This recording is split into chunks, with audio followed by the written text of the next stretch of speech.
Hello, everyone. This is another Black Conservative. I am Ryan Boland. Thank you all for joining me once again. I want to get right into this article that I'm about to read to you guys. There's over 100 pastors in the state of Ohio, black pastors in particular, who are in opposition against legislation that is trying to be pushed here for the November ballot in reference to abortion. And this has to do with allowing children or babies to be aborted at 9 months old.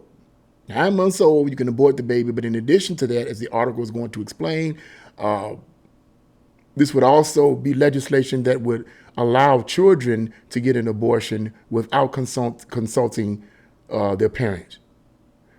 Now, this is very encouraging to me personally. So I'm going to get right into this article because I have been saying this for quite some time.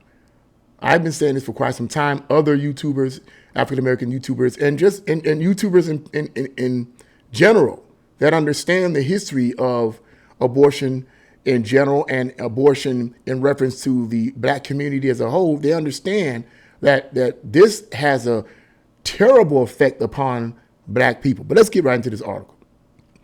More than 100 black faith and community leaders in Ohio are urging Ohioans to vote against an upcoming ballot measure that would place a right to abortion in the state constitution, arguing that the issue is a life or death matter for the black community.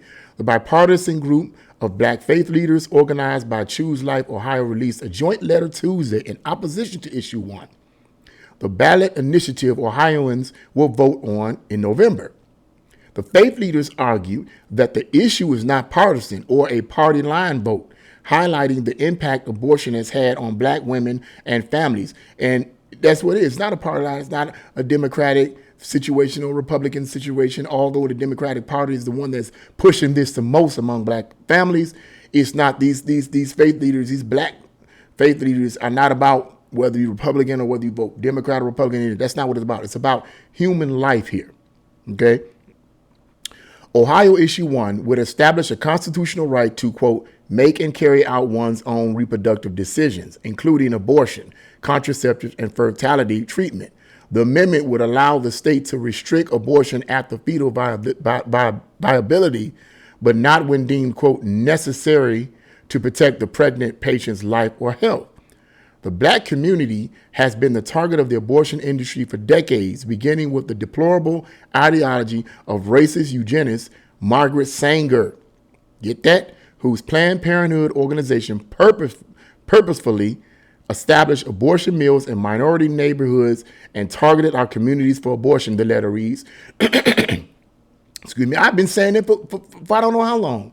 I tell black people this, they look at me like a deer caught in the headlight. Well, here you have a letter that's created by over 100 black pastors saying the same thing. It's not a conspiracy theory. It's real. It's real. Sanger's mission was to kill black babies, yep, before they entered the world. And Planned Parenthood and the for-profit abortion industry have allowed that mission to continue to this very day. End of quote. Citing the 2022 U.S. Census Bureau report, now listen to this. The faith leaders noted that Ohio's black population is overrepresented in the state's abortion data. While black individuals account for only 13% of Ohio's population, the letter contends that 48% of women who undergo abortions in the state are black. Now, that's pretty sad when 48% is almost half. Now, the part here where it says 13% of Ohio's population is interesting because the black population as a whole in America make up about 13%, 13, maybe 14%. So 13% of Ohio's population, you know, that's kind of messed up. You know what I'm saying? You know, it's just kind of messed up. But in other words, we're a minority as blacks, even in the state of Ohio. And yet almost half of women here, black women here in America, in Ohio, have abortions. The letter also cited a Washington Examiner report that estimates that at least, and now listen to this now, that at least 20 million black children have likely been aborted between 1973 and now the phrase likely.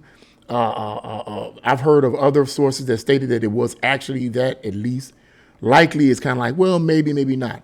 But whether or not you want to think it's likely or whether or not you think it's absolutely accurate, the point of the matter is millions of black babies have been aborted since 1973. So anyway, so at least 20 million black children have been likely aborted between 1973 and the reversal of Roe v. Wade last June, which the letter noted is, quote, enough to fill the Ohio Stadium more than 194 times. The religious leaders claim issue 1 helps the abortion industry push a, quote, agenda driven by racism and greed, condemning the measure as, quote, more extreme than Roe. The pastors echoed objections to issue 1 voiced by pro-life advocates, believing that the measure would allow abortion throughout all 9 months and allow minors to obtain abortions without parental consent. And this is crazy because this affects the black community more than any other ethnic group in the country. But yet we, black people that speak out against this type of stuff, we're called Uncle Toms, we're called betrayals of the race. I don't understand how people can be so brainwashed. What then I do understand. If you're watching the mainstream media, you're going to be brainwashed. So brainwashed that you think that someone who's telling you something that's going to be helpful is actually hurting you. Oh my God. Let's go on. Our faith sustains us every day, and it must now spur us on to defeat this amendment and save countless black lives in doing so. The document continues. Together, we must send a message to the abortion industry by stopping issue 1. We must end the targeting of black babies and instead promote a culture of life. Brian Williams, senior pastor of Hope City House of Prayer in Columbus, Ohio, was one of the spiritual leaders who signed on to the letter. In an interview with the Christian Post, Williams declared that the stakes surrounding issue 1 are much higher than if the measure were a piece of legislation. This is an amendment to the Ohio Constitution, which, if this is passed, will be forever enshrined until it is overturned one day, he said. The pastor said that his church promotes the sanctity of life from a biblical standpoint and encourages the congregation to become involved in the civic process by providing voter registration. And it is not just for this issue, but any issue that is relevant to our faith, he said. We try to call people to take a stand and use the power of the vote to reflect their values. Amen to that. Williams believed that faith leaders have a duty to speak on issues like abortion, asserting that it's, quote, a betrayal of our faith, a betrayal of our ethnicity, and a betrayal of babies in the womb, end quote, if spiritual leaders remain silent. I agree. While Williams would like, and I want to say something about that too, about this, about spiritual leaders remaining silent. I'm going to speak on that in a minute. While Williams would like to see voters block the amendment, he's hopeful that society will work to create a culture of life that not only values the preborn child, but throughout all stages of life by building social structures that provide for the child's education and healthcare needs. That's been torn down, unfortunately. So when we talk about being pro-life, our hope is that the message of life will transcend into every atmosphere and every sphere of life that makes sense, he said.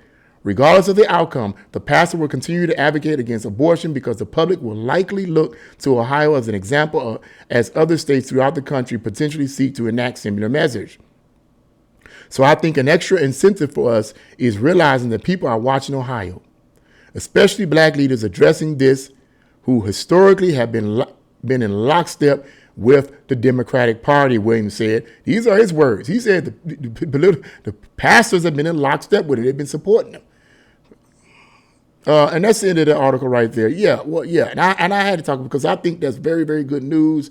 I'm glad that we have a group of black pastors that's coming against this nonsense, this damage to the black community. But let me say this about this idea of black spiritual leaders remaining silent about the issue of abortion.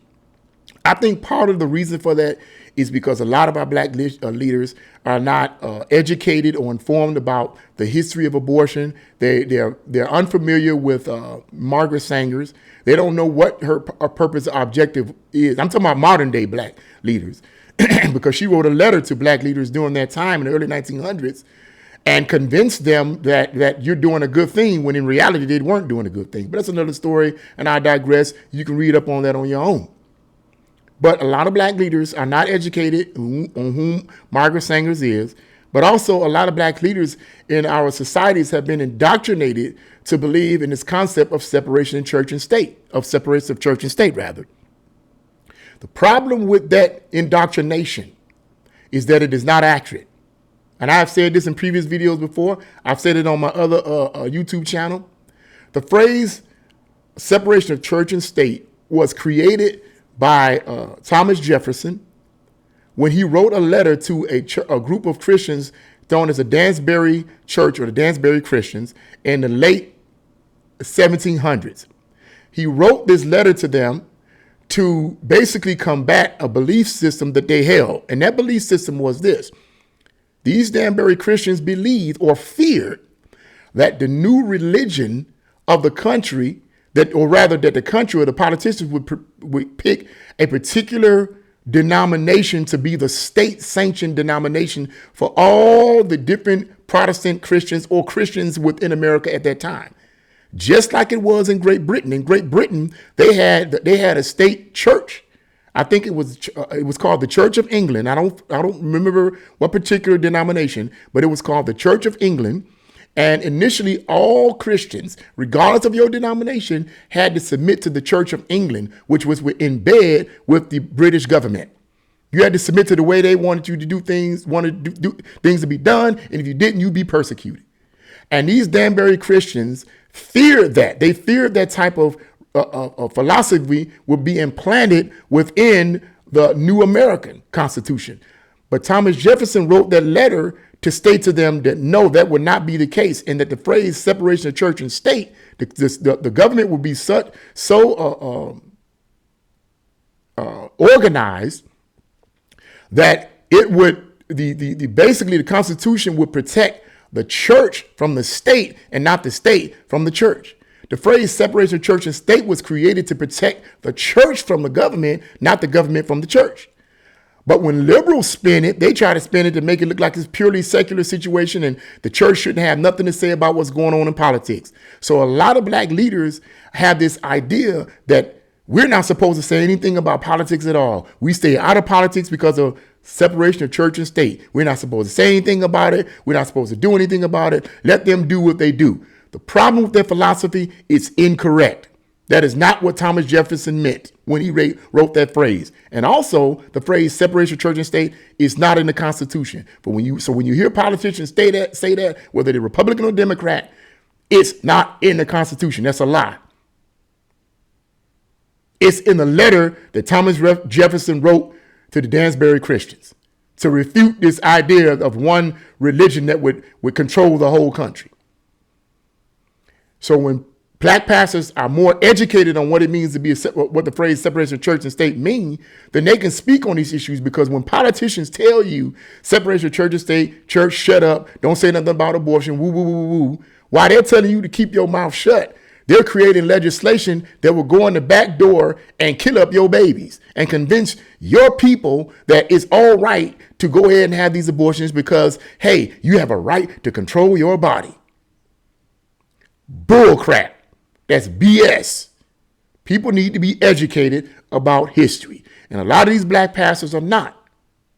And I'm glad that these 100 pastors, over 100 pastors here, are educated in who Margaret Sanger was and what her initiative was all about.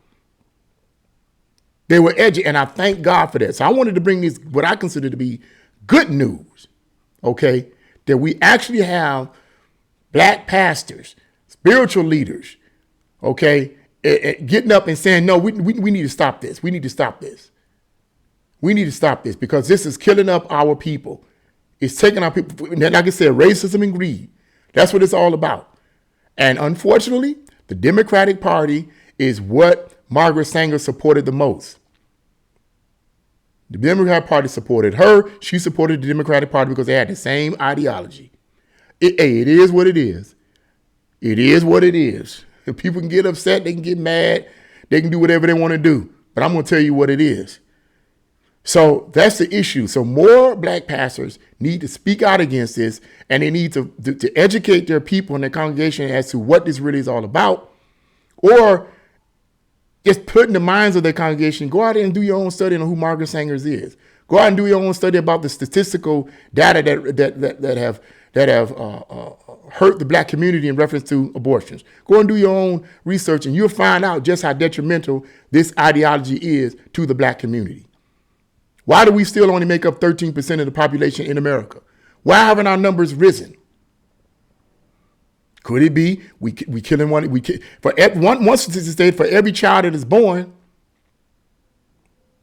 10 are aborted in the black community. Sad case. I could go on and on about this, but I'm not. Yeah, this is good news. This is very, very good news. But you guys, look, what do you guys think about this? What do you think about this letter I just read you? What do you think about these 100 black pastors coming together? I really, really uphold these men, and I hope more and more do that. Okay, so what do you guys think? Leave your comments in the comment section below. Like, share, and subscribe to my channel. God bless you all, and see you again.